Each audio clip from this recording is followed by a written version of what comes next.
L'équipe est sauvage sur Europe 1. 16h-18h, Mathieu Noël. C'est un moment aussi fondateur pour eux que la grotte d'Ibiza l'a été pour vous, Jean-Louis Aubert.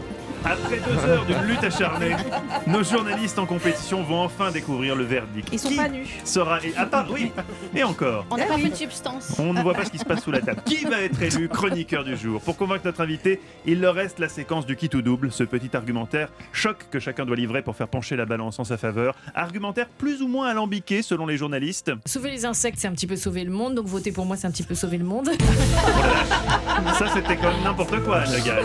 Alors, Anne Le Gall, essayez d'être plus percutante aujourd'hui. Pourquoi Jean-Louis Aubert devrait-il voter pour votre sujet sur la banquise? Pourquoi? Mais parce que Jean-Louis, ce n'est pas juste une illusion. Parlez-moi d'amour et d'environnement et tout sera parfait dans un autre monde. Et j'ai tellement bien écouté votre sujet que j'ai dit le sujet sur la banquise. On le garde. Mathieu Charrier, pourquoi il faudrait voter pour vous et la philosophie? Du coup, j'ai pas écouté son argument. Parce que j'étais là, j'étais sur la banquise. Ça lui était dédié. C'était un poème en plus, Mathieu.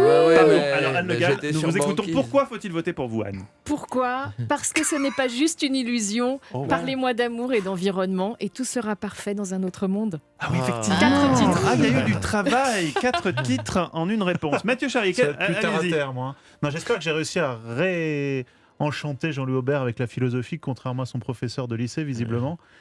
Mais j'adore la philo. Ah bah ça c'est formidable. Il y a de la philo dans vos albums, il y en a dans les Disney, voilà. C'est un thème qui vous parle. Bien tenté, Charrier. Maintenant, Jérôme Lacroix, pourquoi faut-il voter pour vous? Si vous votez pour moi, Jean-Louis, je vous fais le serment d'envoyer à Mike Horn, donc l'explorateur dont j'ai parlé, qui est actuellement dans le Grand Nord. Je lui envoie le dernier album de Jean-Louis Aubert et votre musique. Comme il a certainement un lecteur CD là-bas sur son traîneau à ski, c'est vrai que c'est vraiment très pratique. Je lui envoie numériquement et votre musique sera jouée au milieu du Grand Nord. Jérôme Lacroix, vous êtes le plus formidable escroc de cette bande. Ève Roger, pourquoi voter pour vous? Je vais être trash comme mon sujet, c'est-à-dire que c'est pas que je le trouve très très bon mon sujet, mais je trouve que les 3 autres sont très mauvais. Oh, vous êtes ignoble, mais en même temps vous êtes compétitive. Eva, dévoilons d'abord le choix de nos auditeurs.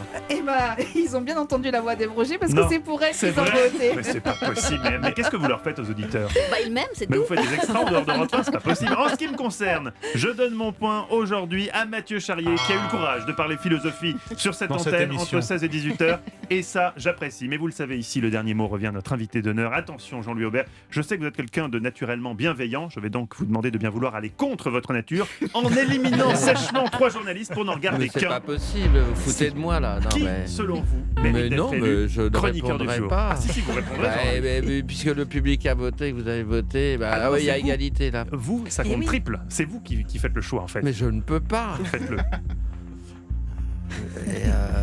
Mais non, Celui c'est qui vous paraît le horrible. plus sympathique. Vous n'êtes pas obligé de voter sur le fond, il n'y a aucune règle.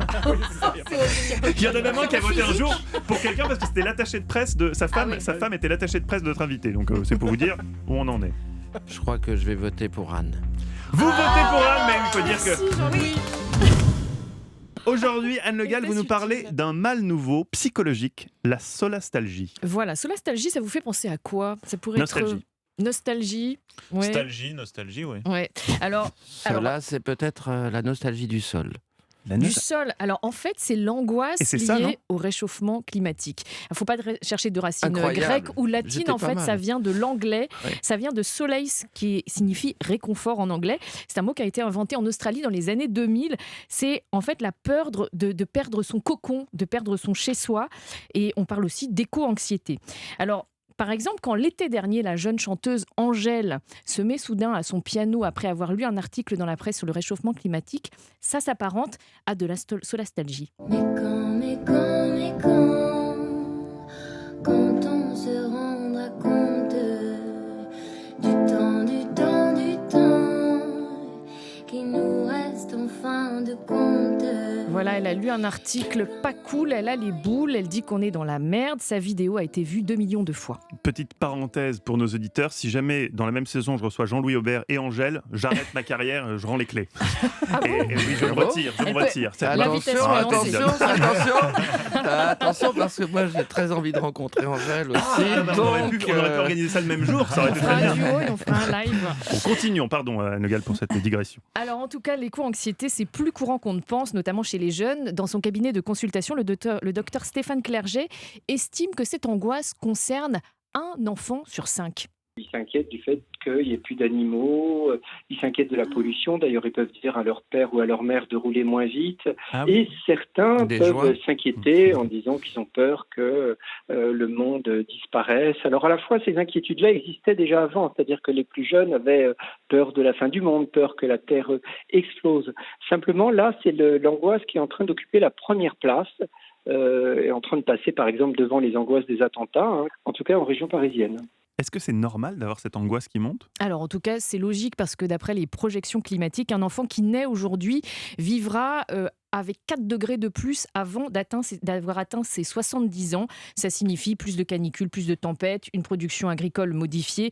Ajoutez à ça la pollution, la perte de biodiversité. On comprend bien pourquoi, selon l'IFOP, 85% des Français sont angoissés par le réchauffement climatique. Et dernier chiffre paru hier, 40% des Européens de moins de 30 ans pensent qu'ils vont devoir un jour déménager à cause du réchauffement climatique. Donc l'éco-anxiété, en tout cas, elle est logique et elle est partagée. Maintenant, est-ce qu'elle est inquiétante? Est-ce qu'on est en train de construire une société de dépressifs à cause de l'environnement? Eh bien, en fait, non, m'a expliqué Stéphane Clerget.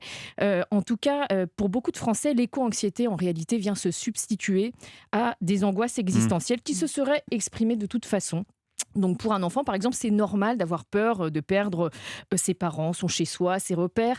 Et en fait, la peur climatique vient se substituer à la peur du noir, la peur du loup Ça ou remplace, la quoi. peur des voleurs, par exemple. Et qu'est-ce qu'on peut faire pour lutter contre cette nouvelle angoisse pour soi et pour ses enfants? Alors déjà, si vraiment cette angoisse empiète sur le quotidien, qu'il y a une perte de sommeil, une perte d'appétit, il y a des enfants en fait qui sont angoissés aujourd'hui à l'idée de manger une nourriture trop industrielle ou à l'idée... Ça, je trouve ça dingue. Mon fils de 7 ans, il m'interpelle là-dessus. Il me dit, mais Ouais. t'es sûr qu'il n'y a pas de produit? Mais je pense que moi, quand j'avais 7 ans, je me posais aucune question. Je prenais ce qu'on me donnait, le Nutella avec l'huile de palme. Et... Et voilà. Non, mais vous aviez d'autres questions existentielles, Ah en oui. fait. C'est Et ça. là, il scanne les étiquettes, Existentiel. il s'intéresse au bio. Enfin, parfois, ça peut aller trop loin. Mais sinon, donc dans ce cas-là, on consulte. Mais sinon, alors tout simplement, les psychiatres conseillent aux parents aussi, quand on parle d'environnement, de parler des solutions et de demander à l'enfant, et toi, qu'est-ce que tu ferais comme solution? Enfin, qu'est-ce que tu apporterais?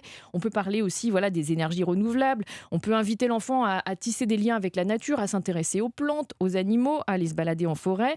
Il faut se méfier évidemment des discours trop catastrophistes sur l'effondrement. Il faut se méfier des fake news. Et puis les psys conseillent enfin de ne pas oublier de vivre au présent, parce qu'évidemment, les enfants, avant tout, doivent jouer, apprendre à lire, à compter et à vivre en société.